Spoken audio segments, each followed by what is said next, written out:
සුබ දවසක් ඔයාලා හැමෝටම. අද මම ඔයාලට අරගෙන ආවා ගොඩක් රසට අල බෙදුමක් හදාගන්න විදිය. එහෙනම් අපි බලමු කොහොමද හදන්නේ කියලා. මුලින්ම අල ටික තම්බලා කෑලි කපා ගන්න ඕන. ඊළඟට ලුණු ගෙඩි දෙකක් සෙහින්ම ලියා ගන්න ඕනේ.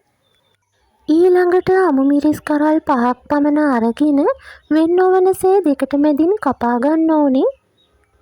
ඒ වගේම රම්පි කරපිංච සහ තලාගත් ඉඟුරු සුදු ලුණු ටිකක් අවශ්‍ය වෙනවා.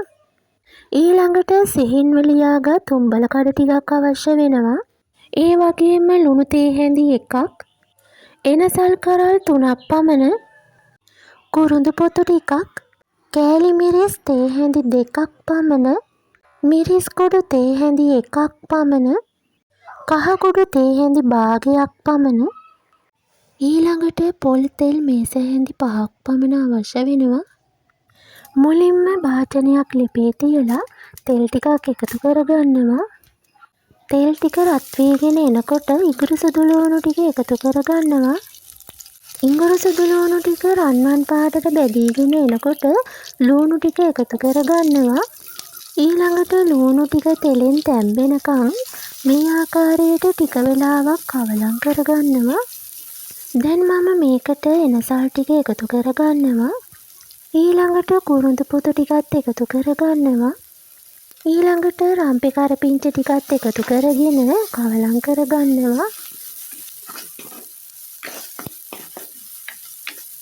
ඊළඟට උම්බල කඩ ටික එකතු කරගෙන කවලම් කරගන්නවා.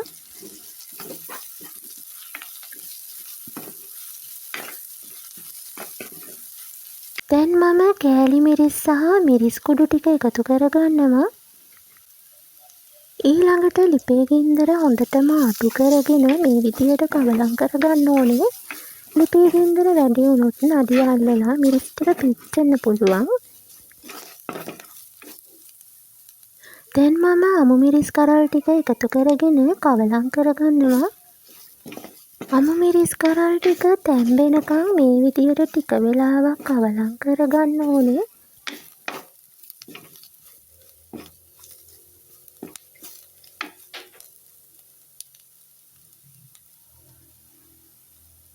ඊළඟට ලුණු තේ හැඳි එකක් සහ කහ කුඩු තේ හැඳි එකක් එකතු කරගන්නවා. මේ වෙලාවේ මතක ඇතුව ලිපේ ගින්දර අඩුවෙන්ම තියාගන්න.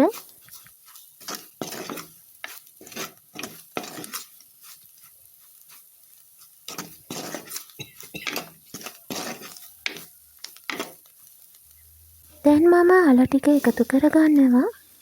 ඉතින් මේ ආකාරයට අල ටික පොඩි නොවනසේ කවලම් කරගන්න ඕන.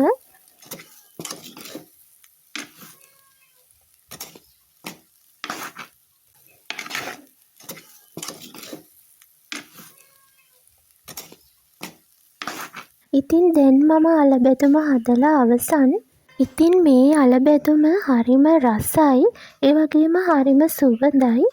ඉතින් ඔයත් මේ වගේ රසම රස අල බෙදුමක් හදලා රස බලන්න.